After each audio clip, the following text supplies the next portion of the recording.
Is it still a hard job to be a writer? Is it still tough sometimes? It's never been hard for me. I mean, it's the only thing I do well. It's the only thing in life that's easy for me. This is why I do it so much. It's true. You can ask my wife. It's the only thing I'm competent at. So it hasn't been hard for me. And it's been, I mean, my career has been very easy. I came from Ohio, moved to New York to be a writer, and got magazine jobs right away and wrote for all these fan magazines and things. And then I worked at Scholastic for many years. I did educational magazines. And my goal in life was to have my own humor magazine, my own national. That's all I wanted, was to have my own Mad magazine. And I guess when I was 28 years old, I got it. And I did a funny magazine for kids for 10 years called Bananas. And that was my life's ambition. I reached it. I did it. And then Bananas folded. It wasn't popular anymore. And I came home to write. But I just figured I would coast for the rest. That was it. I'd already done what I wanted to do. I had no idea what was coming. I had no idea. So it's been very easy for me. It's been really exciting, and I feel very lucky.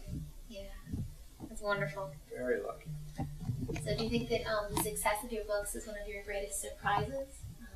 The success of Goosebumps was a total surprise to everybody. Yeah.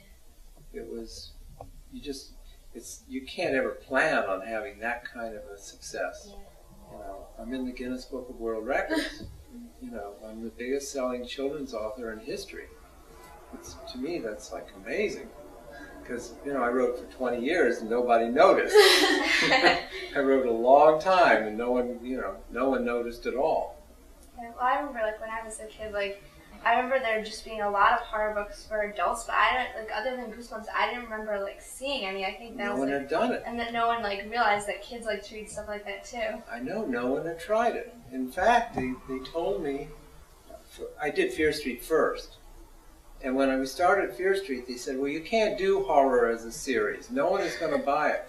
Before that, I was doing one scary book a year.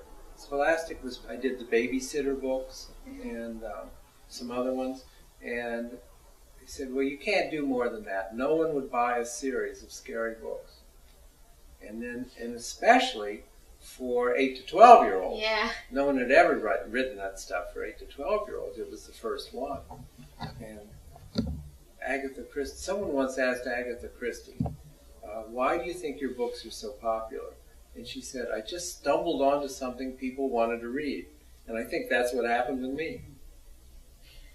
So on a kind of similar note as the big surprise, have you ever had any significant